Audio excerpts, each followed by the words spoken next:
and also our freedom of speech. Thank you, sir. Shri Mulayam Singh Yadav. सभापति जी,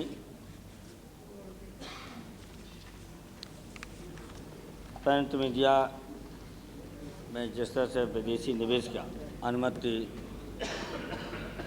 दी जा रही है, इस संबंध में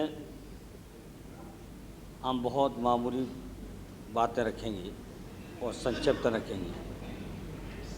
ये सही है कि माननीय मंत्री जी कह सकते हैं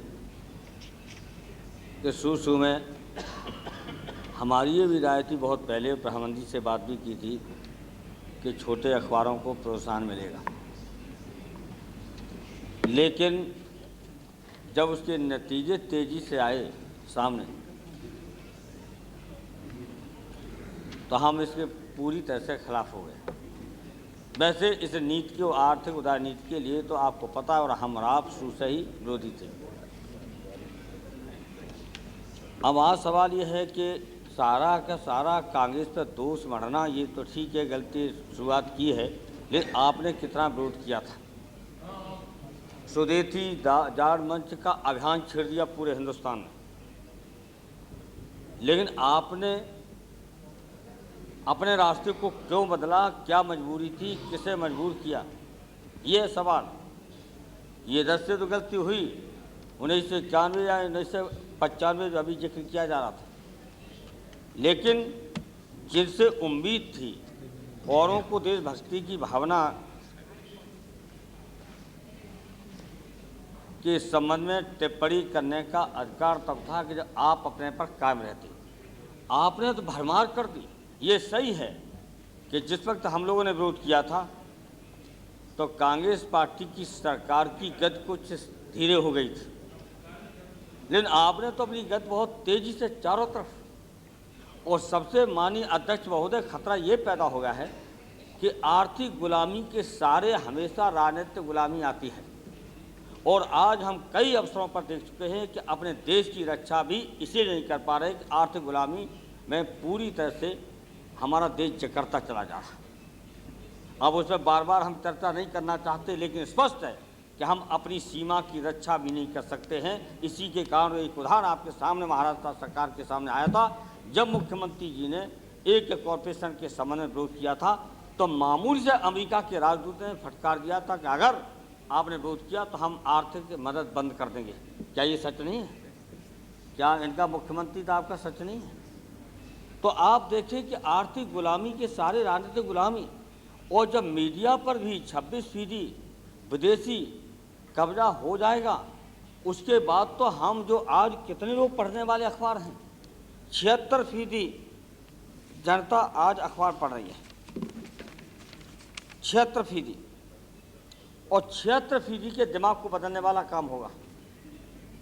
ये आज हालत पैदा हो जाएगी। और अखबार, माननीय मंत्री जी, ये अखबार कोई उद्योग नहीं है, ये जनता का ट्रस्ट है। इसमें फ़र्क करना पड़ेगा आपको, और आपसे तो कतई उम्मीद नहीं हम करते थे। आपने जिस तरह से बढ़िया भाषण दिए, अब उसमें तो अखबार हमें नहीं मिले। जल्दी में ही माननीय अध्यक्ष महोदय ने बहुत महत्वपूर्ण इस बहस को समझा और तत्काल बहस करा दी। अच्छा किया, हम आपको धन्यवाद देते हैं, वरना आपके ही आज अखबार पढ़ के हम सुना देते कि आप क्यों बदल गई। और उन्होंने तो कम आंदोलन किया, वो है नहीं, हमारी बहन उमा भारती, वो भी इसी राय की थी, स्वदेशी जागरण मंच, और उपराष्ट्रपति और प्रधानमंत्री जी तो पूरे के पूरे नियंत्रण था उनका पूरा इस स्वदेशी जागरण मंच पर। पूरा विदेशी जागरण मंच है, आमंत्रण मंच नहीं, विदेशी जागरण मंच है। जागृति अब ये इसके बाद माध्यम और जागृति की जाएगी। इसलिए, और दूसरी बात, अरे ये मान लो सुधार तो रहे हैं, क्या सुधारना गलत है? जयप्रकाश जी ने बड़े बड़े डकैतों को सुधार दिया, तब फिर ठीक कर देंगे। अभी ठीक किए हम अकेले, और सुधार देंगे तो और ठीक हो जाएंगे, सुधार जाएंगे तो ठीक हो जाएंगे।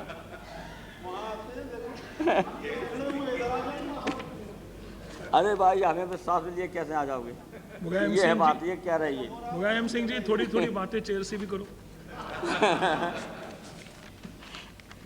सभा अध्यक्ष महोदय, ये 1955 के कैबिनेट का फैसला, पंडित नेहरू जी के ज़माने का, बिना संसद को विश्वास में लिए, बिना संसद में बहस किए और सीधा सीधा राष्ट्रपति जी के यहाँ आपने अध्यादेश जारी करके लागू भी कर दिया, लागू करने जा रहे हैं। संसद की इतनी बड़ी उपेक्षा, इतना अवमानना हुई संसद की, जनप्रतिनिधियों की, जनता का ये दर्पण है संसद, और आप संसद का कोई महत्व ही नहीं रहा।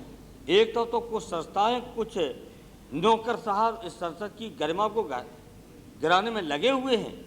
हम सब के लिए ये चुनौती है। वहाँ पर आप भी संसद की उपेक्षा करेंगे, संसद में बहस नहीं होने देंगे, और ये मामूली बात नहीं है। और ठीक कहा कि मिनी लोकसभा है, मिनी संसद है, उसकी उपेक्षा जो स्थायी समिति संसद की है उसने पुरजोर इसका विरोध किया है, और उसके विरोध करने के बाद भी आप निवेश करें 26%। और दूसरी तरफ जो आज अमेरिका, तो आपका आदर्श इस सरकार का है, अमेरिका इस सरकार का आदर्श है, और अमेरिका नहीं अलाउ कर सकता अपनी मीडिया के अंदर विदेशी पूंजी, विदेशी निवेश, वो अलाउ नहीं कर सकता। लेकिन आदर्श जिस सरकार का अमेरिका हो, उस आदर्श की भी उपेक्षा कर दी। आपका तो आदर्श अमेरिका है, पूरा का पूरा अमेरिका आदर्श है, उसी के बलबूते पर आतंकवाद को रोकना चाहते, उसी के बलबूते पर हिंदुस्तान को मालदार बनाना चाहते। किसान की परवाह नहीं है, और इस देश को कोई आर्थिक दृष्टि से, आर्थिक विकास के या कोई सहयोग कर सकता है विदेशी कर्जे का या विदेशी पूंजी निवेश का, तो किसान उसकी उपेक्षा करके आप पूरा का पूरा आदर्श मान लिए अमेरिका, और अमेरिका अपने देश के अंदर मीडिया में विदेशी पूंजी को अलाउ नहीं कर रहा है, नहीं करेगा। और आप अमेरिका से भी आगे निकल गए। आपको धन्यवाद, आपको बधाई, अमेरिका को पीछे कर दिया। हाँ, बधाई, अमेरिका पीछे रह गया, आप बहुत आगे निकल गए। और पूरी तरह से ये आज लगभग छोटे मोटे जो कम पढ़े लिखे वो भी पढ़ते, लेकिन 16-17 करोड़ तो आसानी से लोग अखबार पढ़ रहे हैं, अंग्रेजी हिंदी दोनों मिलकर के उर्दू।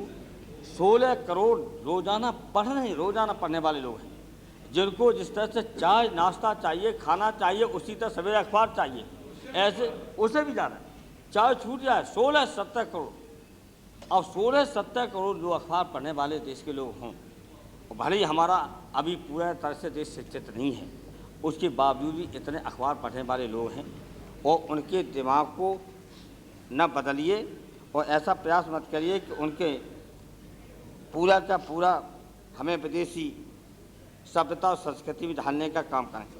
अब जहाँ तक अखबारों का सवाल था, देश के 34 बड़े अखबार जिनका सर्कुलेशन है 76%, उन्होंने विदेशी निवेश का देश के हित में नहीं बताया। अब वो चले गए जिनके नाम ले रहे थे, वे हमारे खुद शुभचिंतक हैं, हमारे खुद हमदर्द हैं, लेकिन देश की कीमत पर दोस्ती नहीं निभाएंगे। जिनके नाम लिए गए थे अभी, वो आपके भी दोस्त होंगे, मेरे भी दोस्त हैं, लेकिन जहाँ देश की कीमत का सवाल है, इससे दोस्ती नहीं निभाएंगे। जिनके नाम लिए गए वो हमारे दोस्त हैं, वो नाराज हो सकते हैं। इसके पीछे मंशा क्या है? 26% जो विदेशी पूंजी है, उसका असल नीयत क्या है सरकार की है? नीयत सरकार की सीधी सीधी हम बताना चाहते हैं। अभी हाल ही में जब बहस हो रही थी पिछले सत्र में गुजरात को लेकर के, तब उधर मीडिया की आलोचना की जा रही थी, किन अखबारों की जा रही थी? नव times of India, Hindu, Hindustan times, इनका विरोध किया गया इसी सदन के अंदर। इसलिए हमें लगता है कि ऐसे अखबारों को नियंत्रण में या सबक सिखाने के लिए क्या इतनी नीयत तो है सरकार की? ऐसा तो नहीं है क्या? और मुझे ऐसा ही लगता है कि यहाँ नाम दिए गए थे 3 अखबारों का, विशेष कि इन अखबारों ने वातावरण बिगाड़ा है। वातावरण नहीं बिगाड़ा तो तीनों अखबारों ने निष्पक्ष रिपोर्ट देश की जनता के सामने दी है, और कुछ छिपी रिपोर्टें तो अब आ गई हैं। क्या उस पर नहीं जाना चाहते कि कहाँ पेट्रोल था, डीजल कहाँ निकला, कैसे था? अब तो जैसे दोबारा चर्चा का सवाल आ गया है। कि सच्चाई क्या। हमने तो रखा था देश और दुनिया के सामने आ जाना चाहिए कि वो किसके वो यही छोड़ देंगे, उस पर नहीं हम बहस करेंगे किसके आरक्षण पर गए थे, क्या था। इसलिए आज पूरी तरह से आप संसद की उपेक्षा करके और इस तरह से प्रिंट मीडिया को देना खतरनाक है देश के लिए, और पूरी की पूरी राय बदलेंगे। आज हालत यह है कि अखबारों में जो बात निकल जाती है पहले दिन उसकी सफाई देना हम जैसे लोगों के लिए तो मुश्किल हो जाता है, और जो आम जनता कहाँ बदल पाएगी। इसलिए आज पूरी की पूरी अध्यक्ष महोदय इस मीडिया पर भी विदेशी नियंत्रण का मतलब है कि हम पूरी तरह से अब आर्थिक दृष्टि से गुलाम हो ही रहे हैं, पूरी तरह जकड़ गए विदेशी पूंजी के माध्यम से, विदेशी कंपनियों के माध्यम से। आज पूरी की पूरा अंकुश हमारी अर्थव्यवस्था पर है, इसको स्वीकार करना पड़ेगा। और उसी के सहारे एक नहीं, जब आपको याद होगा पूरी दक्षिणी एशिया में जब मलेशिया के 2 साल 2.5 साल पहले या 3 साल पहले प्रधानमंत्री ने खुल करके कहा था कि इन विदेशी कंपनियों ने हमारे आर्थिक दृष्टि से नहीं लूटा है, हमारे देश की राजनीति में दखलंदाजी दी है, ये खुल करके वहाँ प्रधानमंत्री बोले थे। इसलिए वही हालत आज हिंदुस्तान के अंदर शुरू हो गई। इसलिए कृपा करके मंत्री जी कम से कम मीडिया को बचाए रहिए, कुछ हिस्सों को तो बचाए रहिए। जो ये लोग बड़े सबक देते थे नौजवानों को क्या मिला, नौजवान आज निराश है, उदास है, गुस्से में है। आप 1 करोड़ क्या है रोजगार देंगे, और धीरे धीरे आज सार्वजनिक क्षेत्रों को बेच करके नतीजा ये हुआ है कि रोजगार के अवसर बढ़ाने के बजाय घट रहे हैं। और कहाँ जा रहा है देश, उसका असंतोष कितना बड़ा फैलेगा। और इसीलिए हम समझते हैं कि आपकी नीयत सरकार की ये न हो कि मीडिया के माध्यम से उनका रोष है, और जो आज निराश हैं नौजवान जिनको कोई रोजगार मिलने की आशा नहीं आ रही है नज़र, और उसे अभी दबाने की कोशिश तो नहीं है। इसलिए कृपा करके मंत्री जी इसके आज ही घोषणा कर दिए कि कम से कम कुछ अखबारों को सबक सिखाने के लिए नहीं ऐसा हो रहा है या लाभ पहुंचाने का, ये तो हम नहीं आप पे आरोप लगा रहे हैं। लेकिन ये जो लगता है कि कुछ अखबारों पे सरकार की नाराज़गी थी, तो ऐसा लगता है कि इस बदले की भावना से भी अगर शुभ काम हो जाएगा तो देश के लिए बहुत गंभीर खतरा है। और सुरक्षा की दृष्टि से देश को सबसे बड़ा खतरा होगा अगर मीडिया में विदेशी निवेश लागू किया जाए। और अध्यक्ष जी आप तो ऐसे गर्मापूर्ण आप चेयर पे बैठे हैं, लेकिन आपके लोग हैं वो हमारी बहुत राय किस मामले में रहते हैं, आपके साथी बहुत हमारी राय के रहते हैं। इसलिए मैं कहूँगा कहाँ देख रहे आवे सुनिए इधर का, इनको आप खड़े होकर के विरोध कीजिए इसका। हाँ मैं बता रहा हूँ न बाला साहब से, हाँ समझ गए, इस मामले में बाला साहब कभी कभी ठीक हो जाते, हमारा गंभीर मतभेद रहता, लेकिन बहुत से मामले में हम वो एक हैं, राय एक है। इसलिए हम चाहते हैं कि पूरे सदन के अपने हमारे माननीय सदस्यों से अपील है, सदस्य से अपील है कि सरकार पर को बताइए, समझाइए। और मंत्री जी तो मैं थोड़ा सा हक समझता हूँ कि समझा सकता हूँ, तो हो सकता है हमारी बात समझ में आ जाए। हमारी प्रार्थना स्वीकार करिए कि देश की सच्चा का सवाल भी इससे जुड़ा हुआ है, इसलिए विदेशी पूंजी का निवेश मत कीजिए इस प्रिंट मीडिया में। यही कह करके मैं अपनी बात को ख़त्म करता हूँ। श्री शरद पवार।